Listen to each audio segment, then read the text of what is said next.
Shalom mes chers amis, voici la pensée divine numéro 270, idolâtrie en Israël, Juge 17. Le chapitre nous présente l'événement marquant le début du culte idolâtre en Israël à cette période-là. Notons le détail du verset 6 qui dit qu'il n'y avait point de roi en Israël et chacun faisait ce qui lui semblait bon. Voilà donc le contexte. La religion de ces Israélites s'y avait tellement été diluée qu'ils croyaient même pouvoir honorer Dieu à travers l'idolâtrie. C'est-à-dire qu'ils vont se mettre dans l'idolâtrie et croire que c'est Dieu qu'ils sont en train d'honorer. On a donc ici le cas de Mika. Mika avait volé l'argent de sa mère. Sans le savoir, sa mère avait maudit le voleur, ne sachant pas que c'est son fils.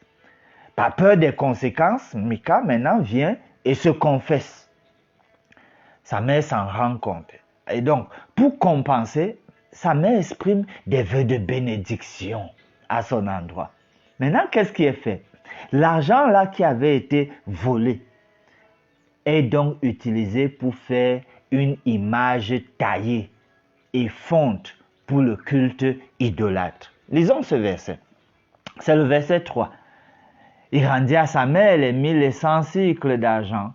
Et sa mère lui dit, je consacre de ma main cet argent à l'Éternel, afin d'en faire pour mon fils une image taillée et une image en fonte.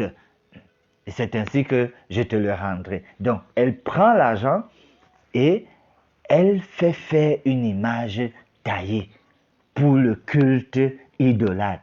Et elle croit qu'elle va ainsi honorer Dieu. En plus donc de ça, Mika va avoir à son service un lévite.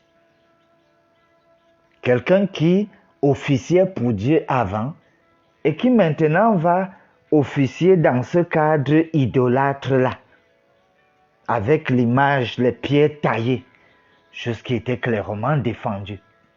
Tout cela est en violation des instructions divines. Ah, cher ami, ceci nous montre que si quelqu'un s'éloigne des instructions divines, Satan peut toujours lui proposer des raisons de croire que ce qu'il fait est bien et que c'est pour plaire à Dieu. Il nous faut donc, cher ami, toujours prendre le temps de consulter la parole de Dieu parce qu'elle est pleine de sagesse et elle nous montre le chemin. Prions. Ô Dieu notre Père, aide-nous à nous appuyer sur ta parole, nous inspirer de ce que tu dis, afin de marcher dans cette lumière-là, dans cette voie. Que jamais, ô Dieu, nous ne puissions nous éloigner clairement de ce que tu consignes dans ta parole. Parce que Satan pourrait nous proposer des raisons de croire que c'est toujours bien. Ne nous laisse jamais atteindre ces niveaux-là, où le culte est tellement dilué que même en faisant du mal, on croit qu'on t'honore. Je prie ainsi au nom de Jésus. Amen.